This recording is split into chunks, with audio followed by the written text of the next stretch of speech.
Hello and welcome. It's 11 o'clock. It's the first day of October 2021. Happy holidays and, of course, Happy New Year because under the old Celtic calendar, before we switched to the new current calendar, Halloween was also New Year's Eve. It is also All Saints' Days, and tomorrow, of course, being Dios de la Muerte.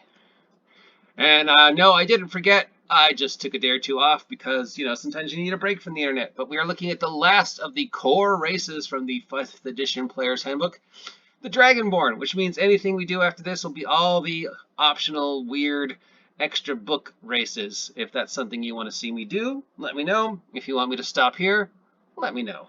Anyways, we're looking at the Dragonborn as they appear in 5th edition. This is not the first time we've seen them.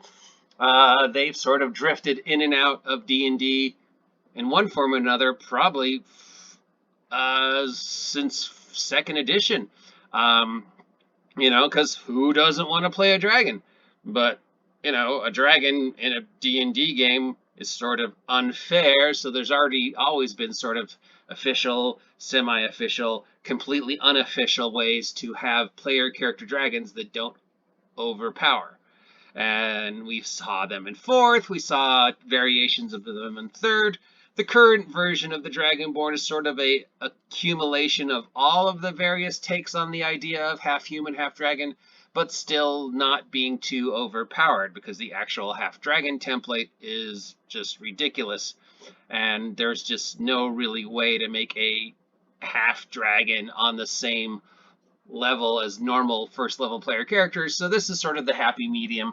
And it has, of course, evolved since it was printed in the Player's Handbook for 5th edition to its current incarnation, which, if you're interested in, we will look at because, of course, there has been alterations to this class, especially with the Fizbin book coming out or already out. So, yeah, but this is the way they appeared in the initial Player's Handbook. So here we go. Born of Dragons. We're not going to say how. As their name proclaims, the Dragonborn walk proudly through the world that greets them with fearful incomprehension. See? Fearful.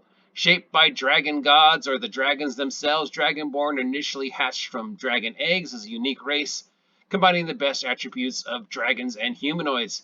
Some Dragonborn are faithful servants to true dragons, others form the ranks of soldiers in great wars, and still others find themselves adrift, with no clear calling of life. Dragonborn Traits. Your strength score goes up by 2 and your charisma score goes up by 1, making Dragonborn, of course, great fighters and great warlocks. Age doesn't matter anymore because wizards changed the age rules. Alignment, they tended to be same or similar alignment to their relative skin color. So, the chromatic Dragonborns tended to be aligned with the chromatic dragon that might have been their grandfather. So generally the evil races. The metallics tend to be good, and the now new gem dragons tended to be neutral. Of course, again, alignment doesn't really matter anymore because they have changed the rules for alignment. Same with size. For the purpose of combat, they are medium, but yeah, the new rules say you can be a 2-foot tall Dragonborn if you want. Base walking speed is 30. Draconic ancestry. So here's sort of the weird one. You get a breath weapon based upon whatever your dragon ancestry is, and you also get resistance to the same thing. So if you are breathing fire, I have no idea what that is. Oh, I think I just got a coupon for McDonald's. Woo, coupon! You also have resistance to fire, which means you take half damage from fire.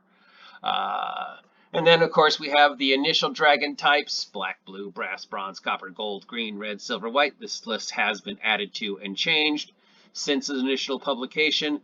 You get if you're a black Dragonborn, acid; blue Dragonborn, lightning; brass Dragonborn, fire; bronze Dragonborn, lightning; copper, acid; gold, fire; green, poison. Notice green is the only one that gets poison.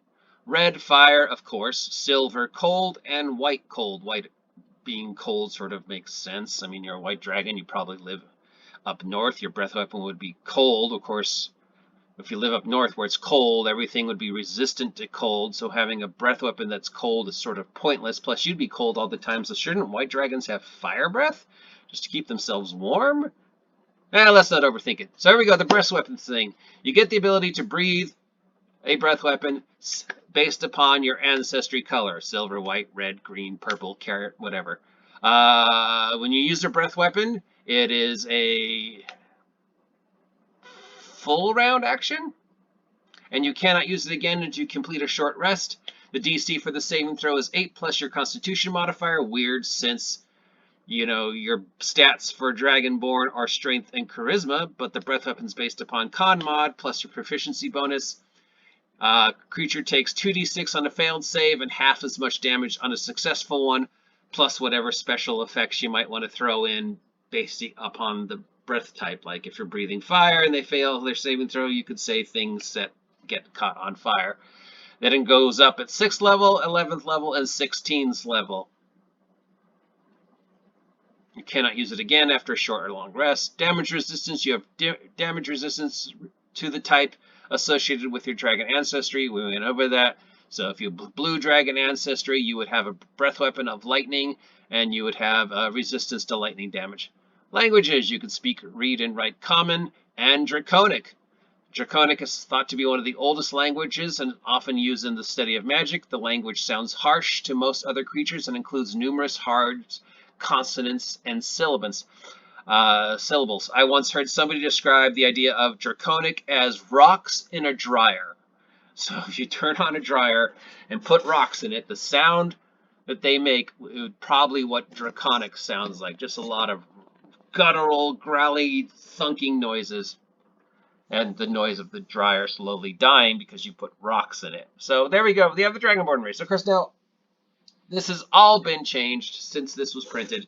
So if you want to go further and take a look at the optional, additional new books like Tasha's and Mordenkainen's and Vecna's and Volo's and Ebichnezer's, let me know and we will. Otherwise, this is the end of this experiment. If you appreciated this experiment, let me know. If you thought this was a stupid waste of time, also let me know. Remember, I can't fix it if you don't tell me what's broken. If you haven't subscribed yet, it's the holidays, and the best way you can support me through the holidays is subscribing or checking out one of the many ways to support me, like my merch over at Teespring. Till next time, stay warm as it is a cold, foggy November 1st morning, and stay out of my dragon cave. Dragonborn.